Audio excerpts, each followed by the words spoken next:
Hello everyone and আসসালামু আলাইকুম। আমি আশা চলে আসলাম নতুন আরও একটা ভিডিও নিয়ে। এই ভিডিওটা করা ছিল আমার কোরবানির আগে, এডিট করার কারণে হচ্ছে আমি সঠিক সময় আপলোড দিতে পারিনি। এই ভিডিওটা ছিল ঈদের সময় নতুন মেহমান আসছিল আমাদের গ্রামের বাড়িতে, আর সব ননদ ননাসরা সবাই এসেছিল, তাদেরকে নিয়ে ভিডিওটা সাজিয়েছি।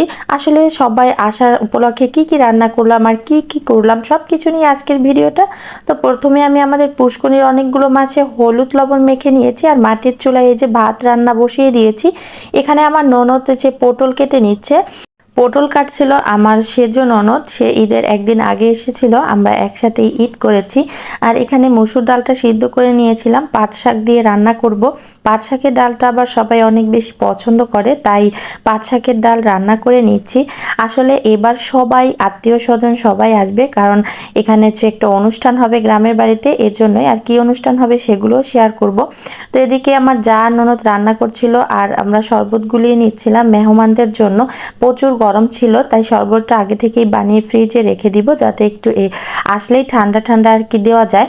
আরও আমি একটু সিমাই রান্না করে নিব, এর জন্য এখানে দুধ জাল করে নিচ্ছিলাম। এখানে আমি লাচ্চা সিমাইটা রান্না করব।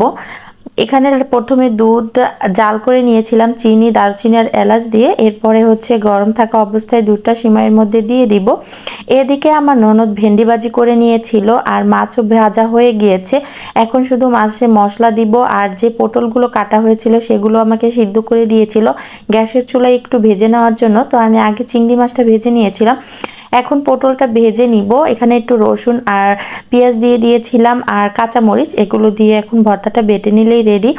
মাটির চুলায় আবার মাছটাও ভুনা করা হয়ে গিয়েছে। এবার ভর্তাগুলো বেটে নিয়েছিল আমার যা, এগুলো বাটাবাটি হয়ে গিয়েছে, আর রান্নাও শেষ। আর এদিকে মেহমানরাও চলে এসেছে ঢাকা থেকে।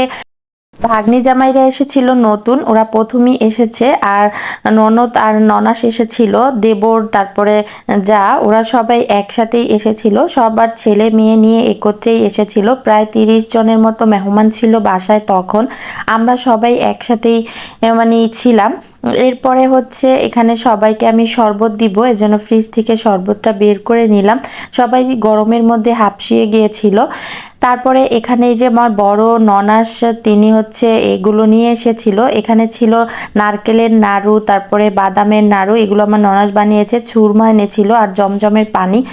ভাগ্নি জামাই বাহিরে ছিল, ও উমরা করতে গিয়েছিল, তখন এগুলো নিয়ে এসেছে। বাদাম ছিল 2 ধরনের, চকলেট ছিল, আর আমার ননাস দুধ নিয়ে এসেছিল, সেগুলো ফ্রিজে রেখে দিয়েছিলাম, ওগুলোর ভিডিও করা হয়নি। তারপরে আমরা দুপুরের খাবার খেয়ে এরপরে একটু বাইরে বের হয়েছে সবাই। আমার ননদ ননাসরা, 2 ননদ বাড়ির পাশে বিয়ে হয়েছিল, তাই তারা তাদের জায়েদের সাথে আর কি দেখা করতে গিয়েছিল। আমি যেতে চাইনি, ইমতিয়াজ প্রচুর কান্না করছিল, আমাকে ছাড়াও যাবেই না। তারপরে বাধ্য হয়ে আসলাম, এত পরিমাণ গরম ছিল, এই জন্য আমি আসতেই চাইনি। যাই হোক, এরপরে আমরা এ বাড়িতে আসলাম। এসেই দেখি আমার জায়ের কোলে একটা বিড়াল ছিল, বিড়ালটা খুবই সুন্দর ছিল। আর আমার ছেলে তো এখানে ছোট্ট হাঁসের বাচ্চা দেখে খেলা করতে বসে গিয়েছে, ও এগুলো আমাকে নিয়ে যেতে বলছিল, আর এগুলো দেখে ও অনেক খুশি। আর গ্রামে আসলে হচ্ছে খোলামেলা পরিবেশে ওর অনেক ভালো লাগে। আসলে যারা ঢাকা শহরে থাকেন আটকা জায়গায়, গ্রামে আসলে অনেক ভালো লাগে তাদের। এই যে আমার জায়ের ছেলে আর আমার ছেলে, ওরা তো একদম সারা বাড়ি টই টই করে বেড়াচ্ছে, যেখানে খুশি সেখানে যাচ্ছে। আর এই যে হাঁসগুলোকে একদম দাবরানি দিয়ে দিয়েছে। তো যাই হোক, এখন আমরা এখানে ঘোরাঘুরি করতে করতে জায়েরা হচ্ছে তাদের সবার বাসায় বাসায় ঢুকে কথা বলছে। আর ইমতিয়াজ তো প্রচুর গরম লাগছিল, তাই আমরা আবার বাসায় চলে আসলাম। এখানে আমার ননাসরা গাছের পানি ফল পাড়ছিল, এই পানি ফলটা আমাদের নিজেদের গাছের ছিল, আর খুবই মিষ্টি ছিল। আর নিজেদের গাছের ফল খেতে কিন্তু ভালোই লাগে। তো 2 ননাসই পারছে আর টোকাচ্ছে, সাথে ভাগ্নিও আছে। তো পারছে, এই ফাঁকে আমি আবার আমটাকে কুচিয়ে রেখে দিয়েছিলাম, সেগুলো মাখাবো এই জন্য। এগুলো ছিল পানি ফল। আমাদের পাশের বাসায় হচ্ছে এই জবা ফুলগুলো ছিল, আর আমার ছোট ননদ তো যেখানে গাছ আছে সে সেখানেই আছে। তারপরে আমি এই যে আম মাখিয়ে নিয়েছি, আর আমটা কাঁচা আম ছিল, কারণ ওই সময় আমটা এনেছিল ঢাকা থেকেই হাজবেন্ড, আর বাসায় রাখতে রাখতে হলুদ হয়ে গিয়েছিল, একটু নরম নরম হয়েছিল, তারপরও খেতে ভালোই লাগছিল। তো আমরা সবাই একসাথে আম ভর্তা মাখিয়ে খেলাম। এরপরে আবার যে অনুষ্ঠানের জন্য যে জিনিসপত্র কেনা প্রয়োজন, এগুলো নিয়ে এসেছিল, আর আমার 2 দেবর মিলে এগুলো আর কি উঠাচ্ছিল। ছিল। আগামী ভিডিওতে শেয়ার করব আমাদের ছেলেদের আকিকা করলাম, কি করলাম সেই সব অনুষ্ঠান শেয়ার করব। ততক্ষণ সবাই ভালো থাকবেন, সুস্থ থাকবেন। আজকের ভিডিও থেকে এখানে বিদায় নিব। সবাই ভালো থাকবেন। আল্লাহ হাফেজ।